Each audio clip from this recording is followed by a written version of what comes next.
This is Kevin McGonigal. I'm here with DDS Match and my partner and brother Joe. And today, Joe, we're back for another quick hitter.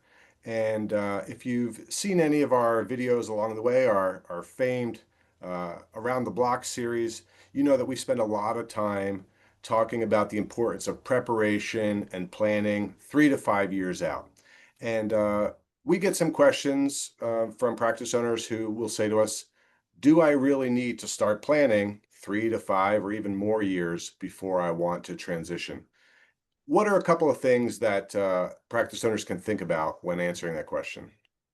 Yeah, I mean, we're talking about an ideal world, right? So if you want to really control the outcome and you're outcome driven, sure. In transition planning and anything else, a little bit of planning and preparation work makes a ton of sense. I mean, dentists tell you that you have to floss every day or should floss every day to take the best care of your teeth. Is that right? Yeah. Do you really have to floss every day? I mean, I'm a pretty good example of someone who hasn't been very good at that, but still, dental health wise, I'm in good shape. Now, that could change at any minute. But so I think when we talk about 3 to 5 years, these are good benchmarks to think about. But do you really have to do it? No, no, you don't. But, to try to determine if you specifically really need to do it, I think there's three questions you can ask yourself to determine, what kind of planning process do you really need? And so I think the first one would be around the economics of the practice sale. If you own a practice and you're saying to yourself, the economics of this sale are going to be really critical to how and when and whether or not I could retire, then I would say yes, you should start that process 3 to 5 years early. We can help you determine what the value would be today. We can give you some indications of what might improve the value, and we can give you some advice on what not to do in an attempt to protect the value and make sure that it doesn't decrease from now to when you're ready to sell. Yep. Conversely, if you say, listen, I'm good. I have enough money. My financial advisor said I can retire whenever I want, and the proceeds of this sale are really just, for lack of a better word, gravy, then no, from an economic standpoint, you probably don't have to start 3 years early. Right. Yeah, if you're trying to make financial changes or increase the value of the practice, not only does it take time to identify and install those changes, but it could take another year or more for it to actually hit the P&L and matter. Uh, Correct. a second one here would be, if you have a very specific buyer in mind, buyer profile, whether it's their clinical skill, their philosophy towards practice and treatment planning, how they're going to treat the staff, that can also stretch out your timeline just because it might take us time to identify that person and have it be a good match for their timeline, their geography, their clinical mix. So, yeah, if you have a really ideal candidate in mind, give yourself some time to allow us to identify that person.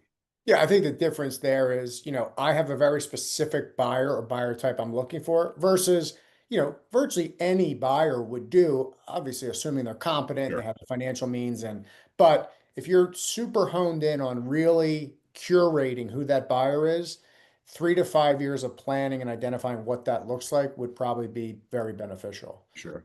I think the third one, Kev, is, location and facility. We'll combine those into one.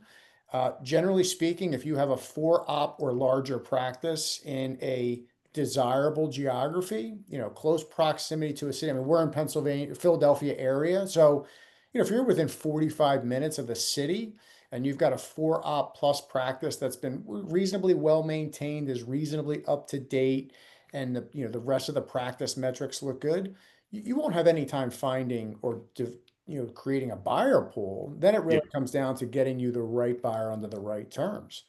So I think if you take those three questions, economics, buyer profile, and where your practice is located and what the facility is like, and you can say economics aren't mission critical. I really just want a buyer as long as they're a reasonable buyer, and my practice is located in a great area, and the facility's in pretty good shape. Yeah, you're probably like the guy who doesn't necessarily have to floss every day. You probably could start the process 9 to 12 months before you're ready to sell or retire. Yeah. That's what I was going to ask. What do you think is a reasonable timeline, your average practice who, has said no to those three questions, about a year Yeah, I to, would give yourself a year. I mean, it could certainly happen faster, but I tell people all the time, we can always slow the process down. You can't speed it up. So don't call your advisor and say, I want to be out in 6 months, like I'm ready to start it. You're probably shorting the process a little bit there.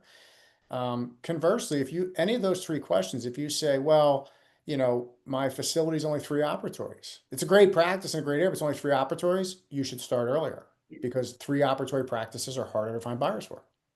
whether or not you're going to do a formal transition plan or start 3 to 5 years early, it's always good to just go through some of these questions, talk to somebody, and at least figure out what bucket are you in.